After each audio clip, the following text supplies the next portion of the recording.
చాలా సంతోషం. గోవర్ధన్ రెడ్డి గారు వెనుకనే సరే ఒక అడుగు వేసినట్టు మనిషి అటు మనసు ఇటు అనేది పనిచేసిండు అనేది అర్థమైంది. స్వాగతం చెప్తున్నాం పార్టీలోకి. స్వాగతం మీకు, మీతో పాటు అందరు వచ్చిన సోదరులకు అందరికి కూడా మనస్ఫూర్తిగా స్వాగతం చెప్తా ఉన్నాం. ఇప్పుడున్న పరిస్థితులలో మన రాష్ట్రంలో సంవత్సరంన్నర అయిపోయింది కాంగ్రెస్ పార్టీ వచ్చిన తర్వాత ఎన్ని రకాల ఇబ్బందులు అవుతున్నాయి అనేది మనం చూస్తూ ఉన్నాం. కనీసం బాధ్యత లేదు. అధికారంలో కూర్చున్న వాళ్ళకి ఈ రాష్ట్రం మీద బాధ్యత లేదు, ప్రజల మీద బాధ్యత లేదు.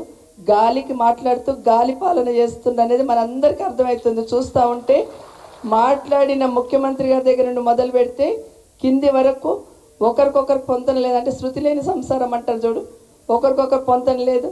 ఏం మాట్లాడుతుండో వాళ్ళకి అర్థం కాదు. అసలు రాష్ట్రాన్ని ఎట్లా నడిపేయాలో వాళ్ళకి తెలియట్లేదు. ప్రజలకు పాలన ఎట్లా అందించాలో కూడా అర్థం కావట్లేదు. ఎందుకంటే సంవత్సరం నుండి చూస్తున్నాం ఊర్లో మనకు అందరికీ కూడా ఇక వచ్చే ఇందిరమ్మ ఇండ్లు వచ్చాయి అంటారు, ఇక వచ్చే ఇస్తున్నాం రేషన్ కార్డులు వచ్చాయి అంటారు. ఒకటి కూడా కనీసం మన వరకు ఒక్క పథకం కూడా అందింది లేదు. ఏమనంటే ఫ్రీ బస్ అంటారు.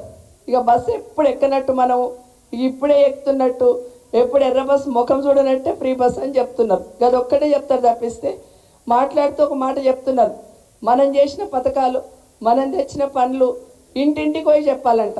అసలు ఏం చేసిండని చెప్తారు? కాంగ్రెస్ పార్టీ వచ్చినాక ఏం చేసిండని చెప్తారు అనేది స్పష్టంగా అర్థమవుతుంది. ఇంతకుముందు మాట్లాడుతూ కార్తీక్ ఒక మాట అన్నాడు, కలకలలాడుతుంది మన పార్టీ ఆఫీస్ అని.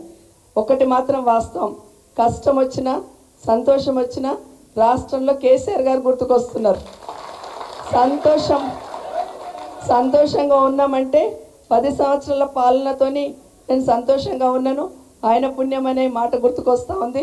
కష్టం వస్తే పలానా పెద్ద ఆయన కేసీఆర్ ఉంటే కష్టం నాకు రాకుండా అనే మాట ప్రతి ఒక్కరి దగ్గర నుండి ఎవరిని కదిలించినా సంవత్సరంన్నర అయిపోయింది, ఇంకా 3.5 సంవత్సరాలు ఎట్లా భరించాలమ్మా అనే మాట ప్రతి ఒక్క నోటిలో మాట్లాడుతున్న విషయం మనం గమనిస్తూ ఉన్నాం. ఖచ్చితంగా కాంగ్రెస్ వాళ్ళకి బుద్ధి చెప్పాలి. 3.5 ఏళ్ళ దాకా ఎలక్షన్లు లేవు, కానీ బుద్ధి చెప్పాలంటే కిందికి వెళ్ళి కొట్టుకుంటూ రావాలి కదా.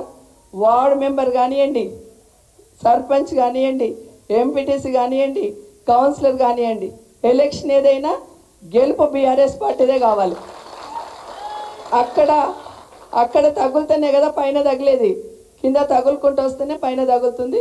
ఖచ్చితంగా ఆ విధంగా అందరు కూడా కొత్త పాత లేకుండా అందరం కలిసి వచ్చిన వాళ్ళందరం కూడా పాత వాళ్ళందరూ కూడా కలిసి శంకర్పల్లిలో ఖచ్చితంగా మున్సిపాలిటీలో కానీ మండల్లో కానీ చేవేళ్ళ కాన్స్టిట్యున్సీలో మొత్తం రంగారెడ్డి జిల్లాలో బీఆర్ఎస్ పార్టీ జెండా ఎగిరేటట్టు మనమందరం పనిచేద్దామని తెలియజేస్తూ గోవర్ధన్ గారు వాళ్ళ టీం అందరినీ మరొకసారి స్వాగతం చెప్తా ఉన్నాను. జై తెలంగాణ, జై కేసీఆర్.